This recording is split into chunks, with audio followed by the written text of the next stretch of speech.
খামারি পুজোয় হাজার হাজার ভক্তের ভিড় ৭৮ বছর পূর্তি উপলক্ষে বাড়তি সতর্কতা প্রশাসনে।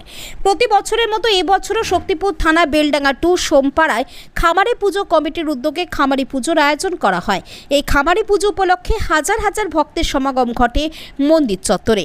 প্রতি বছরের মতো বৈশাখ মাসের শেষ মঙ্গলবার ৭৮ বছর পূর্তি উপলক্ষে ভক্তদের সমাগম আরও বেশি হয়েছে বলে জানিয়েছেন মন্দির কর্তৃপক্ষ।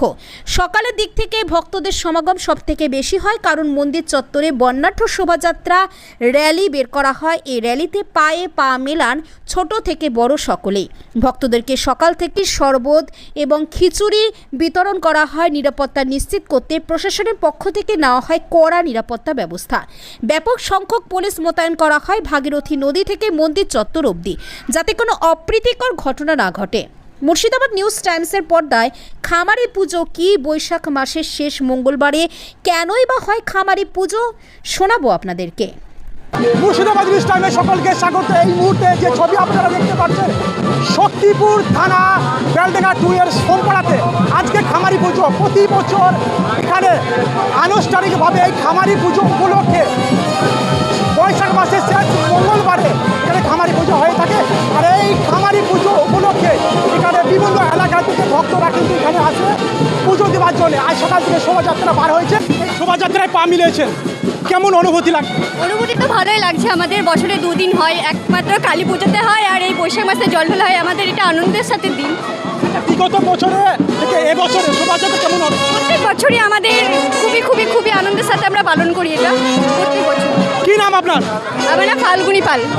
বর্তমান যে পরিস্থিতি মুর্শিদাবাদ উত্তপ্ত অবস্থা, সেই অবস্থায় আপনারা এই শোভাযাত্রা পাল নিয়েছেন, পুরো ভয় লাগছিল? না, কোনো ভয় লাগছে না। মা খামারি আমাদের সহায় আছেন। আজকে এই শোভাযাত্রায় পা মিলিয়েছেন, কেমন লাগছে? ভালো লাগছে। ভালো লাগছে। বিগত বছরের থেকে এবছর কেমন লাগছে? ভালো লাগলো। আচ্ছা, মুর্শিদাবাদ বর্তমান এখন উত্তপ্ত, সেই অবস্থাতে আজকে সোমপাড়ায় এই খামারি পুজো উপলক্ষে শোভাযাত্রা হলো, কোনো মনে ভয় লাগলো না। প্রশাসনিকভাবে কতটা নিরাপত্তা? যথেষ্ট নিরাপত্তার দরকার ছিল ততটা পেয়েছি। কি নাম তোমার? অনুষ্কা মালাকার। কোথায় পারে?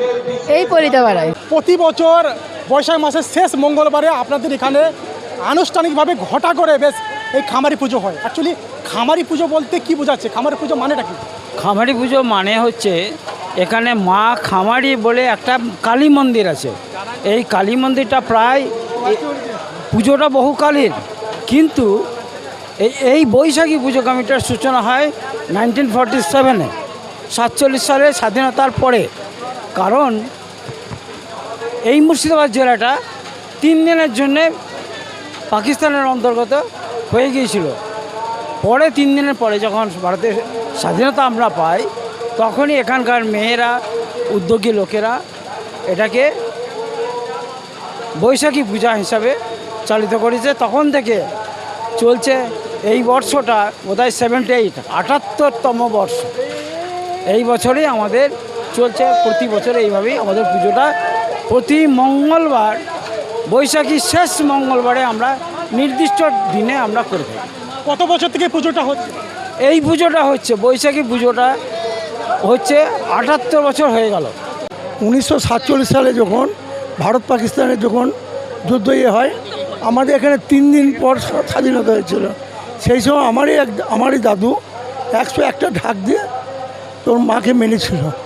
সেখান থেকে ঠাকুরটা প্রচলন হয়ে চলে আসছে। আজ অবধি যে 101টা ঢাক দিয়ে এই পুজো হয়, তার রহস্য এইটাই রহস্য। আচ্ছা, বর্তমান যে পরিস্থিতি মুর্শিদাবাদের, সেই পরিস্থিতির ওপর দাঁড়িয়ে কতটা প্রশাসনিকভাবে নিরাপত্তা পেল? নিরাপত্তা আমরা ভালোই পেয়েছি। হ্যাঁ, বা পুলিশ প্রশাসন আমাদের খুব সাহায্য করেছে।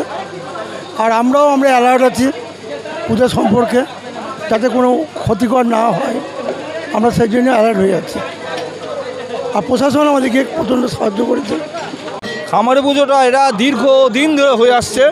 কারণ একদিন এখানকার জনসাধারণ এবং তৎকালীন জমিদাররা ঠিক করে, প্রচণ্ড খরা, আকাশে কোনো বৃষ্টি নেই, মায়ের কাছে মানত করে যে এই পুজোটা আমরা দেবো যেন বৃষ্টি হয়, মাঠে ফসল হয়।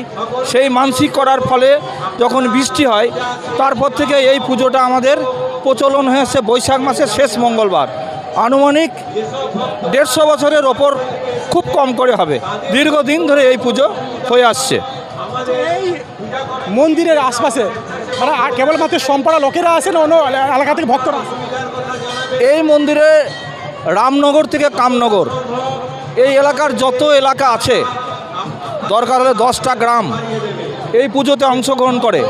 এবং এখানে যে মেন যেটা ব্যাপার, মায়েরা বা ছেলেরা গঙ্গার ঘাটে যায়, সকালবেলায় গঙ্গার জল নিয়ে এসে মায়ের আটনে জল ঢালে এবং তারপরে বেলা 11টার পর পুজো শুরু হয়। মধ্যেখানে আমাদের এই পুজোতে গ্রাম পরিক্রমা করে, সমস্ত বাজনা নিয়ে গ্রামটা পরিক্রমা করা হয়, আর সমস্ত জাতি ধর্ম নির্বিশেষে সবাই এই পুজোতে অংশগ্রহণ করে। প্রশাসনিকভাবে কতটা নিরাপত্তা পেলেন? আর প্রশাসন আমাদের প্রচণ্ডভাবে হেল্প করে, প্রশাসনের তুলনা হয় না। প্রশাসন এই পুজোতে যেভাবে হেল্প করে সে আমরা ভাষায় প্রকাশ করতে পারবো না। সর্বতভাবে সহযোগিতা করে এবং এলাকার আশেপাশে সমস্ত ধর্মের মানুষ এই পুজোতে অংশগ্রহণ করে, তারাও সহযোগিতা করে। কি নাম আপনার? আমার নাম অশোকানন্দ চন্দ্র, বাড়ি সোমপাড়া। আমি এই পুজোর মেন সেক্রেটারি। এই পূজা উপলক্ষে বিভিন্ন এলাকা থেকে যে ভক্তরা আসে তাদের জন্য কি বিশেষ ব্যবস্থা থাকে? আমরা চেষ্টা করি শুধু চা, টিফিন, শরবত, লস্যি এগুলো ক্যাম্প ওয়াইজ করা হয়। বাচ্চাদের দুধ দেওয়া হয়, যত বাচ্চা আসবে প্রত্যেককে দুধ ব্যবস্থা করা হয়। তারপরে টিফিনের ব্যাপারে মুড়ি, সবজি, তরকারি আমরা সকলের জন্য করি, যত বাজনাদার এবং অতিথি আসবে সবার। তারপরে দুপুরে ডাল ভাত তরকারিও থাকে, আবার খিচুড়ি তরকারি এটাও থাকে দুপুরের। এটা অন্তত 15-16 হাজার লোকের আয়োজন আমাদের থাকে প্রতি বছর। এবার সবাই পায় রাত্রি 10টা পর্যন্ত এটা আমাদের চলবেই এটা। আপনার নাম? আমার নাম সাধন কর্মকার। এই প্রতিষ্ঠানের সঙ্গে আমি সভাপতি হিসেবে আছি।